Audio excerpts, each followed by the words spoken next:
بسم اللہ الرحمن الرحیم۔ آپ سے جنگ ہوگی اور اس جنگ میں آپ کی جان جائے گی۔ یہ وہ سخت الفاظ ہیں جو حضرت معاویہ رضی اللہ عنہ نے اپنی آخری ملاقات میں حضرت امیر المؤمنین عثمان بن عفان رضی اللہ تعالی عنہ سے کہے تھے۔ حضرت معاویہ کی حضرت عثمان غنی سے یہ آخری ملاقات کب اور کہاں ہوئی تھی، اور آپ نے امیر المؤمنین سے یہ الفاظ کیوں کہے تھے؟ کیا حضرت معاویہ بھی دیگر باغیوں کی طرح حضرت عثمان سے عداوت رکھتے تھے؟ اور آپ نے حضرت عثمان رضی اللہ عنہ کو کون سی دو تجاویز پیش کی تھیں جن کو انہوں نے یکسر مسترد کر دیا تھا؟ یہی ہماری آج کی ویڈیو کا ٹاپک ہے اور ہم اسی کا تاریخی پس منظر بیان کرنے کی کوشش کریں گے۔ یہ 34 ہجری کے آخری دنوں کی بات ہے جب حضرت امیر معاویہ امیر المومنین حضرت عثمان رضی اللہ عنہ سے رخصت ہونے لگے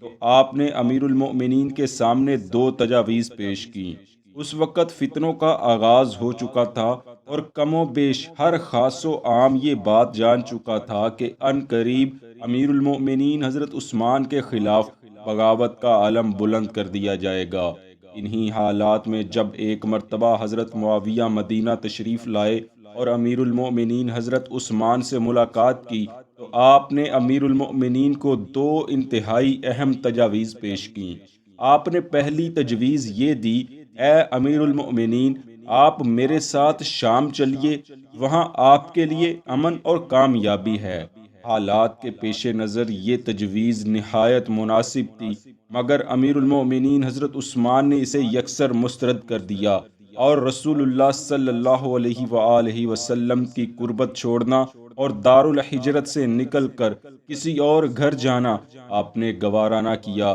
غالباً حضرت عثمان کے دلی خیالات کچھ اور تھے جس کا اظہار آپ نے حضرت معاویہ سے کرنا مناسب نہ سمجھا۔ مورخین لکھتے ہیں کہ شاید امیر المؤمنین حضرت عثمان نے یہ خیال کیا ہو کہ اگر مدینہ کی رہائش ترک کر دی تو دارالخلافہ اس شہر سے منتقل ہو جائے گا جس میں اسلام دشمنان اسلام پر غالب آیا، جس میں نبی صلی اللہ علیہ وآلہ وسلم اور بعد میں شیخین نے اسلام کی رفت کا جھنڈا بلند کیا۔ حضرت عثمان اس نئی بات کو سخت ناپسند خیال فرماتے تھے اور ان کے نزدیک اس سے زیادہ ناگواری کی کوئی بات نہ تھی کہ صحابہ کرام اور عام مسلمان ان سے یہ کہیں کہ آپ نے اسلام کی حکومت نبی صلی اللہ علیہ وآلہ وسلم اور صاحبین کے مقرر کردہ مقام سے ہٹا کر ایک اجنبی جگہ میں منتقل کر دی۔ پھر یہ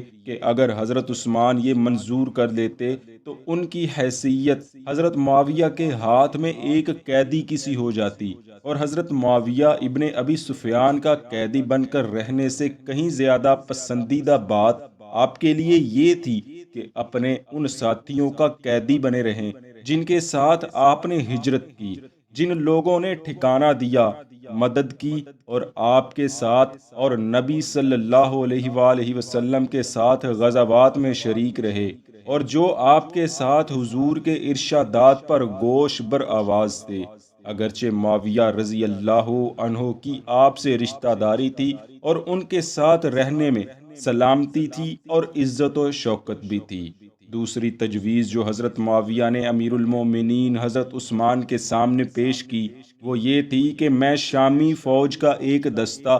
یہاں بھیج دیتا ہوں جو مدینہ میں رہ کر آپ پر ہونے والی زیادتیوں کی مدافعت کرے گا۔ حضرت معاویہ کی یہ تجویز دیکھا جائے تو پہلے کی نسبت زیادہ مناسب تھی، مگر امیر المؤمنین حضرت عثمان نے اس تجویز کو بھی مسترد کر دیا اور فرمایا، میں رسول اللہ صلی اللہ علیہ وآلہ وسلم کے صحابہ کو فوجیوں کے پڑوس سے تنگ نہیں کرنا چاہتا۔ یعنی آپ نے مدینہ کو شامی فوجیوں کے حوالے کرنے سے صاف انکار کر دیا۔ آپ نے یہ فرما کر تجویز مسترد کر دی، لیکن زیادہ تفصیلات حضرت معاویہ سے بیان نہ کی۔ آپ غالباً یہ خیال کر رہے تھے کہ ایسا کرنے سے لوگ آپ کو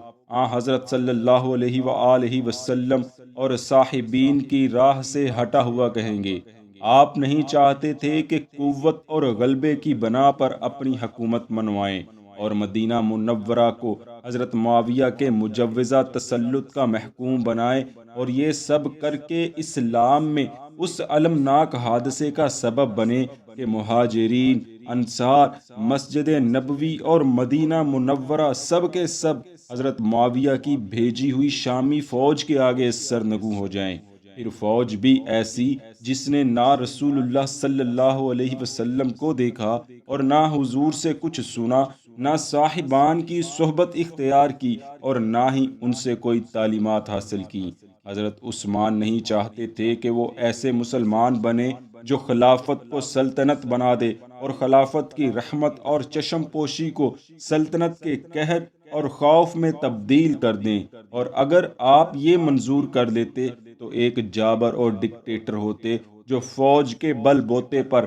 نبی صلی اللہ علیہ وآلہ وسلم کے صحابہ پر حکومت کرتے، یا ایسی فوج جو آپ کے حامیوں کی حمایت کرتی۔ آپ گھر میں ہوتے تو گھر کی حفاظت کرتی، اور جب آپ گھر سے نکلتے تو آپ کو اپنی حفاظت میں رکھتی، مدینہ کے راستوں پر چلتے ہوئے آپ کی نگرانی کرتی، اور پھر جب آپ خطبے کے لیے کھڑے ہوتے تو ہر طرف سے آپ کو اپنے احاطے میں رکھتی۔ بھلا ان تمام باتوں کا حضور نبی کریم صلی اللہ علیہ وآلہ وسلم کی سیرت مقدسہ سے اور شیخین کی سیرت سے کیا جوڑ؟ حضرت عثمان تو وہ تھے کہ جو مدینہ کی گلیوں میں اکیلے بلا کسی حفاظت کے چلتے تھے، اپنے لوگوں پر گزرتے تو ان سے کچھ فرماتے، کچھ ان کی سنتے، مسجد میں آرام فرماتے، چادر میں لپٹے ہوئے چادر ہی کا تکیہ بنا لیتے، جمعہ کے دن منبر پر بیٹھتے تو لوگوں سے ایک شفیق باپ